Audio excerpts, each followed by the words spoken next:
Hi guys, അപ്പോൾ ഇന്ന് നമുക്ക് BBA ഏവിയേഷൻ വിത്ത് ലോജിസ്റ്റിക് പഠിക്കുന്ന കുറച്ച് കുട്ടികളെ കിട്ടിയിട്ടുണ്ട്. നമ്മളിപ്പോൾ കൃപാനിധിയിലാണുള്ളത്. അപ്പോൾ അവരുടെ അഭിപ്രായം എന്താണ് ഈ ഒരു കോഴ്സിനെ കുറിച്ച് എന്നുള്ളതൊക്കെ നമുക്ക് ചോദിച്ചു നോക്കാം.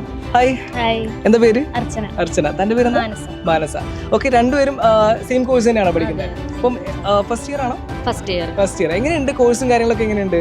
നല്ല കോഴ്സാണ്. നമുക്ക് BBA ഏവിയേഷൻ ഫീൽഡിൽ നോക്കണവർക്കും ലോജിസ്റ്റിക്സ് ഫീൽഡിൽ നോക്കണവർക്കും പറ്റിയ കോഴ്സാണ്. എങ്ങനെയുണ്ട് കൃപാനിധി? ടോട്ടലി എങ്ങനെയുണ്ട് ആംബിയൻസും കാര്യങ്ങളൊക്കെ?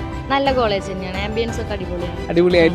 ഓക്കെ, ബാംഗ്ലൂരിൽ നിങ്ങൾ വന്നപ്പോൾ ഉള്ള ഒരു എക്സ്പെക്ടേഷൻ ഉണ്ടല്ലോ, പുറത്ത് കാര്യങ്ങളൊക്കെ പോയിട്ടുണ്ടായിരുന്നോ? പോയിട്ടുണ്ടായിരുന്നു. രണ്ടുപേരും സ്ഥലം എവിടെയായിരുന്നു? ഞാൻ തൃശ്ശൂര്.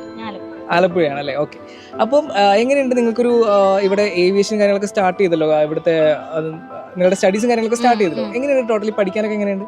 പഠിക്കാൻ എളുപ്പമാണ്. നമുക്ക് ഇപ്പൊ കൊമേഴ്സ് എടുത്തിട്ട് വരണവർക്ക് ഒന്നും കൂടിയും എളുപ്പമായിരിക്കും. ഞാൻ കൊമേഴ്സ് ആയിരുന്നു, അപ്പോൾ എനിക്ക് കുറച്ചും കൂടിയും എളുപ്പമാണ്. നമ്മൾ ആ പഠിച്ചതിന്റെ ഒക്കെ സിലബസ് വ്യത്യാസം ഉണ്ടെങ്കിലും നമുക്ക് ഏകദേശം ഒക്കെ സെയിം തന്നെയാണ്, ഈസിയാണ്. എങ്ങനെയുണ്ട് പ്ലേസ്മെന്റ് കാര്യങ്ങളൊക്കെ എങ്ങനെയുണ്ടാവും? പ്ലേസ്മെന്റ് ഒക്കെ ഇവിടെ കൊടുക്കണമെന്ന് അറിഞ്ഞത്. ഓക്കെ, അപ്പം നിങ്ങൾക്ക് അവിടെ ഇവിടെ അടുത്ത് തന്നെ കെമ്പഗോഡ എയർപോർട്ടിലേക്ക്. ഓക്കെ, അപ്പം നിങ്ങൾക്ക് അവിടെ തന്നെ പ്ലേസ്മെന്റും കാര്യങ്ങളൊക്കെ അവിടെ ആയിരിക്കും ഉണ്ടാവുക. ഓക്കെ, അപ്പം ടോട്ടലി നിങ്ങൾക്ക് ഇവിടെ ഫുഡും കാര്യങ്ങളൊക്കെ എങ്ങനെയാണ്? നിങ്ങളുടെ പുറത്തുനിന്നാണ് കഴിക്കുന്നത് നിങ്ങൾ പറഞ്ഞു? നിങ്ങൾ പുറത്തല്ലേ, PG ആയിട്ടല്ലേ നിൽക്കുന്നത്? ഓക്കെ, PG ആയിട്ട് ഇപ്പോൾ ഫസ്റ്റ് ഇയറിന് നമുക്ക് ഹോസ്റ്റലിൽ നിൽക്കണം എന്നുള്ളത് നിർബന്ധമായിട്ടുള്ള കാര്യമൊന്നുമല്ല. അപ്പോൾ നിങ്ങൾ PG നിൽക്കുമ്പോൾ നിങ്ങൾക്ക് എത്രത്തോളം ലേഡീസിന് സേഫ്റ്റി കാര്യങ്ങളുണ്ട് എന്നുള്ള കാര്യങ്ങളൊക്കെ?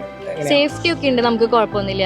പിന്നെ അതുപോലെ PGയിലെ ഫുഡ് ആണെങ്കിലും നമുക്ക് പ്രശ്നമില്ല, നല്ലതാണ്, സീനൊന്നുമില്ലാതെ പോകുന്നുണ്ട്. ഓക്കെ, അപ്പം ടോട്ടലി എനിക്ക് ചോദിക്കാനുള്ളത്, ഇനി പുതുതായിട്ട് ഏവിയേഷൻ എടുക്കാൻ പോകുന്ന, ഏവിയേഷൻ വിത്ത് ലോജിസ്റ്റിക് കൃപാനിധിയിൽ അഡ്മിഷൻ എടുക്കാൻ പോകുന്ന, അല്ലെങ്കിൽ എവിടെയും അഡ്മിഷൻ എടുക്കാൻ പോകുന്ന വിദ്യാർത്ഥികളോട് നിങ്ങൾക്ക് എന്ത് സജഷനാണ് പറയാനുള്ളത്? നിങ്ങൾക്ക് പറയാനുള്ള കാര്യം എന്താ?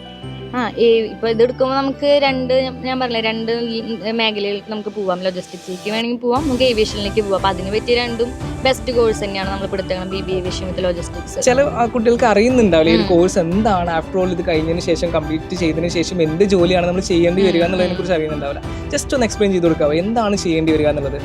ഇപ്പോ ഏവിയേഷൻ ഫീൽഡ് ആണെങ്കിൽ നമുക്ക് എയർപോർട്ടിൽ നമുക്ക് പല സെക്ഷനുകൾ ഉണ്ടാവുമല്ലോ, അതിൽ നമുക്ക് പോകാനായിട്ട് പറ്റുമായിരിക്കും. പിന്നെ അതുപോലെ ലോജിസ്റ്റിക്സ് ആണ്, നമുക്ക് കമ്പനികളിൽ നമുക്ക് എക്സ്പോർട്ട് ഇമ്പോർട്ട് അതിനോടനുബന്ധിച്ചിട്ടുള്ള കാര്യങ്ങളൊക്കെ നമുക്ക് ലോജിസ്റ്റിക്സിനോട് ചെയ്യാൻ പറ്റും. അപ്പം ഓവറോൾ ഇവിടെ എങ്ങനെയുണ്ട്? ക്യാൻറ്റീനും കാര്യങ്ങളൊക്കെ ഉണ്ട് കോളേജിന്റെ? കൊള്ളാം. ഏറ്റവും ഇഷ്ടപ്പെട്ട ഫുഡ് ഏതാ? Chicken noodles. രണ്ടുപേർക്കും ചിക്കൻ നൂഡിൽസ് ആണോ?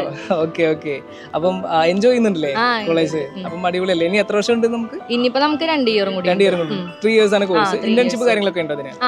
1 ഇയർ ഇന്റേൺഷിപ്പ് ആണോ വരുന്നത്, അതോ 6 മന്ത്? അല്ല, നമുക്ക് 6 മന്ത് വെച്ചിട്ടാണ് ഇന്റേൺഷിപ്പ് വരുന്നത് അല്ലേ?